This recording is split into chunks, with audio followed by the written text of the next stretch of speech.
Le peuple du Khorasan, depuis des temps très anciens, a été victime de l'oppression et de la tyrannie des khans et de leurs gouverneurs. Il subissait aussi les attaques des Turkmènes. Les Turkmènes attaquaient les villages et après les avoir pillés, emportaient des prisonniers et les vendaient comme esclaves sur leur marché. Comme on le compte, depuis bien longtemps, sur le plateau des 1000 mosquées, au nord du Khorasan vivait un barde du nom d'Abbas Bakshi. Un jour d'été, le barde se rendit à une cérémonie dans les montagnes, chez le nomade aux tentes noires. Les Turkmènes attaquèrent son village. Après le pillage, emportèrent des prisonniers, parmi lesquels se trouvait Yavar, son fils. Quand Abbas Bakshi s'en revint de la montagne, Yavar avait disparu et seul le feu crépitait. Bakshi, le cœur plein de douleur, se prépara pour le voyage. Il mit son dotard dans l'une de sa coche de son cheval et se mit en route.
شب کنتم ارمان ارمان ارمان ارمان ارمان ارمان و میوانه و میوانه و میوانه حسن خانو فاطمه کنه درد دلان خزانه خود زونه حسن خانو فاطمه کنه حسن خانو فاطمه کنه فاطمه برنجریستانه آخانلرانو بگلرانو هر نپیشین التماس کنی هر نپیشین التماس کنی جگی جگی جگی جگی بلکه نیاره من خلاص کن خلاص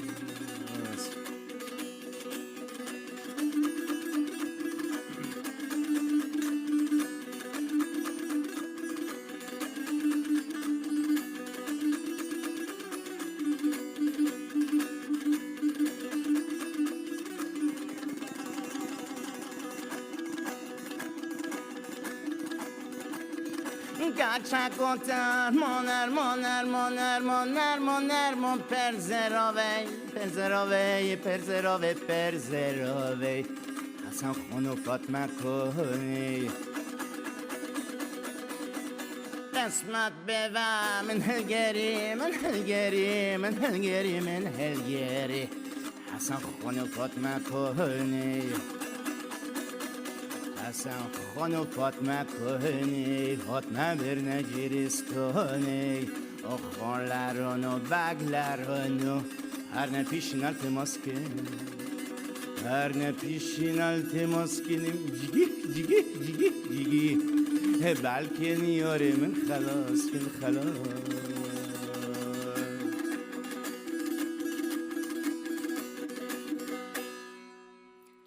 Après plusieurs jours pénibles à travers les montagnes, il arriva enfin au Turkménistan et chercha à voir le Khan. Pendant des jours et des semaines, il essaya de parvenir à lui, mais il ne reçut pas l'autorisation. Barchi, le cœur plein de douleur, se prépara. Barchi, le cœur plein de douleur,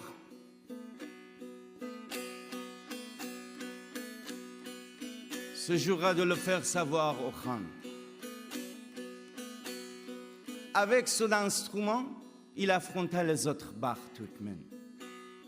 Là où il y avait une fête ou une cérémonie, Barchi apparaissait avec son dotard, défiait les Bar turkmènes et les ridiculisait.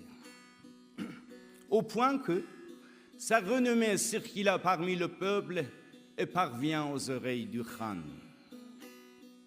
Le Khan, surpris par la réputation d'Abbas Barchi, l'autorisa enfin à le rencontrer.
امام رضا وزینتای بی وزینتای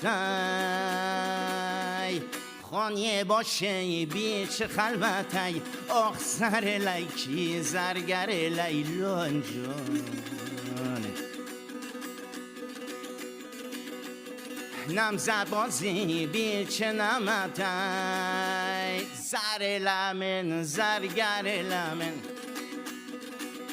بیس مومو بیدی دود مومو غمگین حال من ببین فکر که بکشین تا سه و پیشین من و یارگین در دو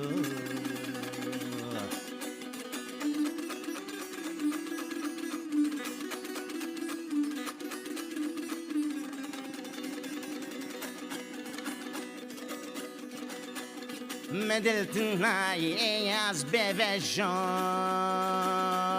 حسرتنای جان از بوجام سر لیکی زرگر لیلون جان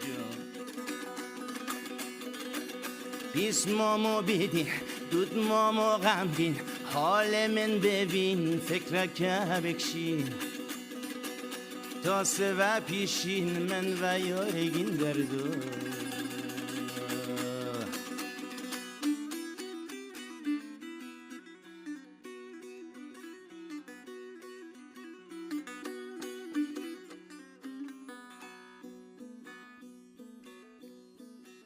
Le barde se rendit auprès du Khan. Il lui remit le présent qu'il lui avait préparé et dit: Grand Khan, que la paix soit sur vous. Je viens depuis du Khorasan et je suis votre serviteur. J'ai une demande à vous faire. Mon fils, qui est mon âme et ma seule richesse, a été fait prisonnier par vos hommes. Pour obtenir sa libération, je suis prêt à vous obéir en tout, mais rendez-le-moi.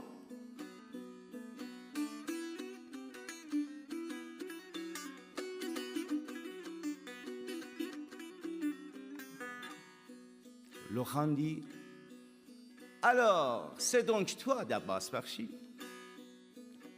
Nous tiendrons bientôt une belle fête et nous préparons une grande déjoute pour nos bardes. Si tu es vainqueur, peut-être je libérerai ton fils.